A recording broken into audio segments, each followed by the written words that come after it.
Octet. L'octet est l'unité fondamentale du stockage numérique. Un octet équivaut à 8 bits, et chaque octet peut stocker un caractère unique, tel qu'une lettre, un chiffre ou un symbole. Par exemple, le mot Hello occupe 5 octets d'espace. Chaque message texte, image ou vidéo commence par des octets combinés. Bien qu'il semble minuscule, l'octet est comparé aux atomes numériques, insignifiants seuls, mais lorsque des milliards d'unités sont combinées, elles créent une immense puissance. Kilooctet. Co. Un kilooctet équivaut à 1024 octets. Cette capacité équivaut à environ une demi-page de texte ou une très petite image. Au début de l'ère informatique, les programmes étaient écrits de manière à tenir dans quelques kilooctets. Les anciennes disquettes ne pouvaient stocker que 360 kilooctets, mais les utilisateurs pouvaient toujours jouer à des jeux, éditer des documents et même exécuter des logiciels professionnels à partir de là. Le kilooctet est une preuve de énorme chemin parcouru par la technologie. Aujourd'hui, une seule photo prise avec un smartphone peut dépasser 100 kilooctets. Mégaoctet. Mot. Un mégaoctet équivaut à 1024 kilooctets, soit environ 1 million d'octets. Une photo normale a une taille de 1 à 2 mégaoctets, et une chanson MP3 de 3 minutes occupe environ 3 à 5 mégaoctets. Dans les années 1990, posséder un ordinateur avec 500 mégaoctets de stockage était considéré comme un luxe, suffisant pour contenir des milliers de documents ou toute une bibliothèque musicale. Pour se faire une idée, un seul mégaoctet peut contenir environ 400 pages de texte brut. Bien qu'aujourd'hui les mégaoctets semblent insignifiants, ils étaient autrefois les unités de stockage de pointe. Gigaoctet. Go. Un gigaoctet équivaut à 1024 mégaoctets, soit environ 1 milliard d'octets. Un gigaoctet peut stocker 600 photos, 230 chansons ou un film HD de 2 heures.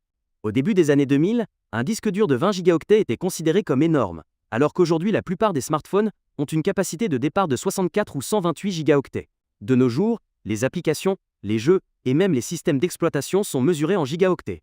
Fait intéressant, un gigaoctet de texte brut peut contenir environ 1000 romans épais, équivalent d'une petite bibliothèque numérique dans votre poche. Téraoctet. To. Un téraoctet équivaut à 1024 gigaoctets, soit 1000 milliards d'octets. Avec un téraoctet, les utilisateurs peuvent stocker environ 250 000 chansons, 500 heures de vidéos HD ou des millions de documents. De nombreux ordinateurs portables, consoles de jeux et disques durs externes modernes ont aujourd'hui une capacité standard de 1 à 2 téraoctets. Les services de stockage cloud offrent également des téraoctets d'espace pour les photos et les sauvegardes de données. À titre de comparaison, l'intégralité de la collection de textes de la Bibliothèque du Congrès des États-Unis est estimée à environ 10 téraoctets, ce qui signifie qu'un disque dur personnel peut rivaliser avec l'un des plus grands dépôts de stockage au monde. Pétaoctet. POU. Un pétaoctet équivaut à 1024 téraoctets, soit 1 million de milliards d'octets. Cette capacité est suffisante pour contenir 13 ans de vidéos HD en lecture continue et ininterrompue. Des entreprises comme Netflix gèrent des pétaoctets de vidéos pour leurs services de streaming, tandis que des centres de recherche comme le CERN stockent des données de physique des particules dans cette unité. Un seul pétaoctet peut contenir 500 milliards de pages de texte ou plus de photos qu'une personne ne pourrait en prendre au cours de sa vie. Nous n'utilisons pas les pétaoctets dans la vie de tous les jours, mais pour les grandes entreprises technologiques, c'est déjà l'unité de mesure standard. Hexaoctet. EO. Un hexaoctet équivaut à 1024 pétaoctets, soit 1 milliard de gigaoctets. En 2001, des chercheurs estimaient qu'Internet contenait environ 5 hexaoctets de données. Aujourd'hui, l'humanité génère plus de données que cela chaque mois.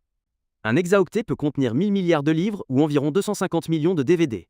Il est difficile d'imaginer que le stockage d'un hexaoctet nécessiterait un entrepôt entier rempli de serveurs, tous fonctionnant sans interruption juste pour maintenir l'accès aux données. Zétaoctet. ZO. Un zétaoctet équivaut à 1024 hexaoctets, soit 1000 milliards de gigaoctets. Rien qu'en 2020, le trafic Internet mondial a atteint environ 4 zétaoctets. Ce chiffre inclut toutes les vidéos en streaming, tous les emails envoyés et toutes les images téléchargées. Un zétaoctet peut contenir 30 milliards de films de qualité 4K, soit plus qu'une personne ne pourrait en regarder au cours de sa vie. Les grandes entreprises technologiques, les services cloud et les gouvernements se réfèrent désormais aux zétaoctets lorsqu'ils mesurent les données à échelle mondiale. C'est une échelle où les données ne sont plus à taille humaine, mais ont atteint un niveau planétaire. Yottaoctet. Yo. Un yottaoctet équivaut à 1024 zétaoctets, soit 1 million de milliards d'octets. C'est la plus grande unité de stockage officielle, si vaste qu'aucun système actuel ne peut la contenir. Un seul yottaoctet pourrait contenir tous les documents, chansons, images et vidéos jamais créés dans l'histoire de l'humanité, avec encore de la place. Les scientifiques l'utilisent comme un concept pour visualiser la croissance future des données. Si aujourd'hui nous mesurons Internet en zétaoctets, un jour, lorsque le monde produira encore plus de données, nous pourrions bien avoir réellement besoin des yottaoctets. Du modeste octet à l'immense yottaoctet, les unités de stockage sont un rappel de la rapidité fulgurante du développement technologique. Ce qui était autrefois considéré comme colossal, comme le mégaoctet ou le gigaoctet, semble désormais minuscule comparé à la quantité de données que nous générons quotidiennement. Et tout cela commence avec un seul octet.